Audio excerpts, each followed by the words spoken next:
5 or 6. It's been 3 years since the first one. Wow. And anniversary. yes.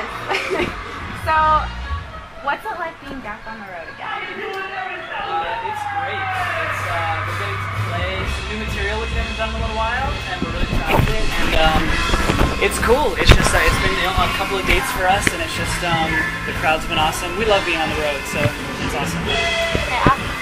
So, I know that you guys we're going to be recording, and then this kind of got in the way of that a little bit, but your Kickstarter is like fully funded, and there's songs written, so what's kind of the plan after tour?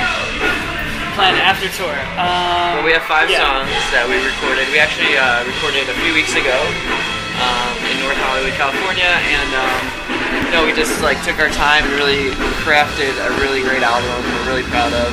I think it's a leap forward, musically speaking, and we wanted to just make sure that everything from the music, the lyrics, the harmonies, melodies, everything was just as great as it can be. And we worked with a great producer, Mike Mangini, and we're looking to put it out in September. So look out for that.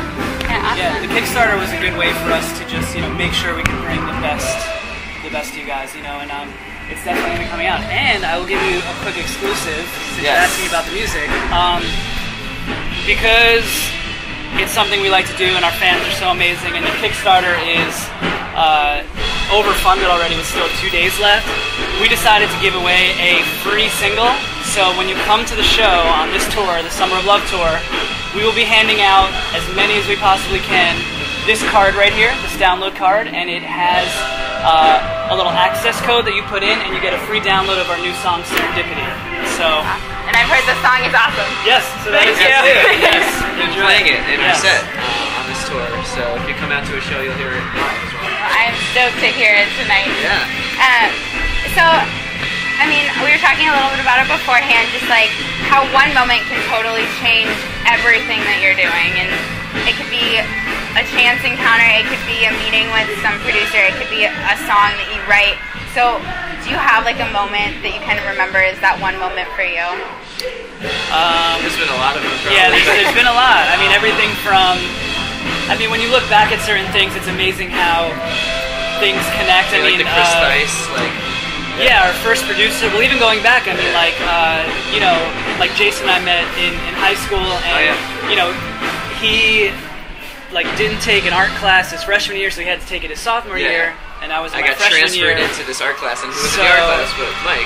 It's those. So you can look back in so many moments, had this not happened, how would things have unfolded? But and then certainly working with the first producer we ever worked with was he reached out to us, and it just worked out that he was literally living around the corner from our drummer Alex, and it just was this great relationship. And then of course the Jonas Brothers discovering our music as well, and their bass player Greg Garbowski coming to a show and liking what he heard and passing it along to them. So we've been fortunate to have a lot of those moments, and looking forward to a lot more. Okay, awesome. So social networking is a huge part of just any band, no matter what level they're at, getting in touch with fans, keeping people updated, and just really establishing that connection that lasts forever and keeps fans coming back for more. So how do you guys both use your Twitter and Facebook and stuff like that to stay in touch and keep those relationships alive? Yeah, I think it's really important just to foster that relationship with fans, and tweet them back, or kind of answer questions, and kind of have that interactive stuff. And even back in the MySpace days, we were always sort of that band that reached out to our fans, and when we couldn't go on tour, we were still messaging people across the country, across the world, really, and staying connected. So it's just really important. Okay. And do you guys have a favorite moment that happens when you're on stage playing live? I'd say one of the best moments is when the the lights go out, kind of, and right before you kind of take the stage, and that sort of excitement and that adrenaline that happens. It just pushes you forward, and the crowd interactivity is always awesome. Yeah, just the whole every part of it is amazing. It's all pretty awesome. Okay, awesome. And is there a favorite song that you guys are playing right now on this tour? I really like Serendipity a lot. It's this new one that we're doing the free download. And I'm not just saying that because it's a free download. There's been other times not always the single is all of our personal favorite song. Each song is a little bit different. connection to everybody. But it's a really cool song. It's fun and it's cool. It's difficult to write a fun song that's also cool. Sometimes it can be a little cheesy when it's too fun maybe. So we're really proud of Serendipity. We feel like it's a song that people can put on in the month this summer and just be stoked to put on at a party, put on in your car, and it's just, it's great. I love watching the audience kind of really listen to the words. There's a lot of like pop culture references and that kind of stuff. And that's why it's gonna be great when people start getting the download. They can really dissect all the lyrics. There's a lot of like interesting lyrics and stuff, and people will be able to sing along. And stuff. We talk about CeeLo, Kim Kardashian, Kanye, Jay-Z, Beyonce, all of them. There's a lot happening. Very cool. So I know one time I asked you guys about music that you were listening to and some of your favorite artists. So do you guys have like favorite artists at the moment that some people might not have heard about yet? I just saw the Shins have a new album out that I just was listening to. It's really cool. They're one of my favorite bands. Yeah, totally. I've been listening a lot to this band called Beach Fossils. I really love their guitar tones and that kind of stuff. And we all had a little collective resurgence in listening to some Beach Boys recently and that kind of stuff over in the studio. Yeah. But other groups, I'm trying to think. There's a group Milo Green that's pretty cool. I'd say Gautier too. Not just Somebody Needs to Know, but the whole album is really cool. A lot of stuff. And then there's always the classics, the Rolling Stones, and the Beatles, and Stevie Wonder, and all that kind of stuff that we're always listening to. Okay, awesome. And then, if you could see like one band live that you haven't seen yet, who would it be? Like your dream concert to go to? I think for me, Stevie Wonder he's been a musical inspiration since I was a kid, and I'd love to see him live or perform with him, even if that was possible. It'd be awesome. I would say probably the Rolling Stones. I haven't seen them live in person. I've watched their couple of tour concert DVDs like a million times, but I did get to see Prince last year, which was a huge one on my bucket list to cross off. So I was really happy about that. Okay, very cool. And is there something that you guys love to do when you're on the road? Because I know there's a lot of downtime. So what do you pass time? I like to sleep. A lot of sleeping. I think sleeping. We kind of we actually, this is our 8th tour, our 8th national tour, either headlining or opening or whatever, and we rarely watch movies, but today we watched a movie. One of our favorite movies, I Love You Man, which is the best movie. Slap at the best man. Yeah. If you've seen the movie, you know what I'm talking about. But watch movies. Hacky sack. We gotta get a hacky sack. We gotta get a hacky sack. That's a good one. I'm trying to think what else we do. We just joke around a lot. Yeah, a lot of jokes. We keep ourselves really entertained within each other.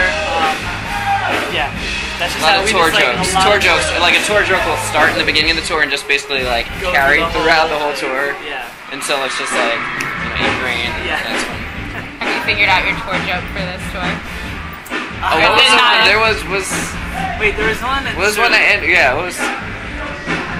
Now I'm blanking on it. I feel like there was a phrase or a saying. Well, while you think of it, I said we did name our tour vehicle Bridget. Oh yeah. Last tour was Brenda, so this is Bridget, her younger sister. We were what's that mustard? Yeah, that one. What's that mustard? It would be funny to you guys. Yeah, you have to really travel in a car with someone for 10 or more hours, and then everything starts to be funny. Yeah. And then you just keep going and revisiting it. Yeah. So that would funny voices. Yeah. Okay, awesome. And I guess just one thing I've been thinking about lately is just by a certain point I want to have this accomplished. So is there something where if everything were to just randomly end for some reason tomorrow, what would you want to have accomplished with music? That's a good question. I think the goal is really just, you're never really. I was talking about this actually with someone yesterday, the guy who cuts our hair, just built a new shop or whatever, and he's like, yeah man, he's like, the work just never ends.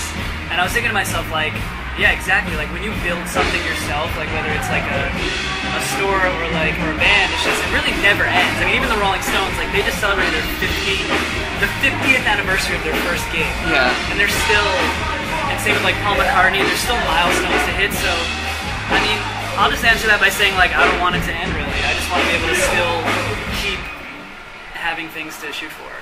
We would love to get back to another level of headlining touring, theaters, and there's still we've crossed off a lot of dreams, but there's still SNL, there's still Madison Square Garden, there's still the Hollywood Bowl, there's still like a #1 radio single, at least at like terrestrial radio, because we had a #1 at Sirius about 6 months ago. So there's a lot to do. Sorry, there's a long to-do list. I feel that way too. I have a sticky note on my computer, so every time I open my computer, I have like these are what I want to get accomplished, like kind of goals. Just for right now, it's just like with the website and things like that. It's like these are the people I want to have interviewed. These are like the stats I want to achieve by a certain point. So it's like every time I look at my computer, I see those things, and it's like it keeps pushing me to keep doing like what I want to do. And totally. I don't know. I mean, I thank you guys for that first opportunity because it was that interview that interested me in all this to begin with. So it's it's weird to think about that kind of stuff sometimes. I don't know. No, I hear you. I appreciate your your insight into looking into all that stuff. So very cool. But I guess just lastly, like I don't know, has there been a favorite song lyric that you guys have written, or just something where it's like you took a step back after you wrote it and thought, just like, wow, like I can't believe that's what came out of like this experience I had. I have one of you. No, go for it. We have a small interlude on our last EP called "Find You in the Dark," and the lyric is, "All we are vagabonds following that spark. Don't let go. Find you in the dark." And just I don't know. It's like to me it was really like in the moment it was written in a more romantic way, but I think a lot of it related to also just our lives being in a band. I mean, we are we're not teenagers. We're like we're men, and so it's like other men our age are in a very different life path than we are.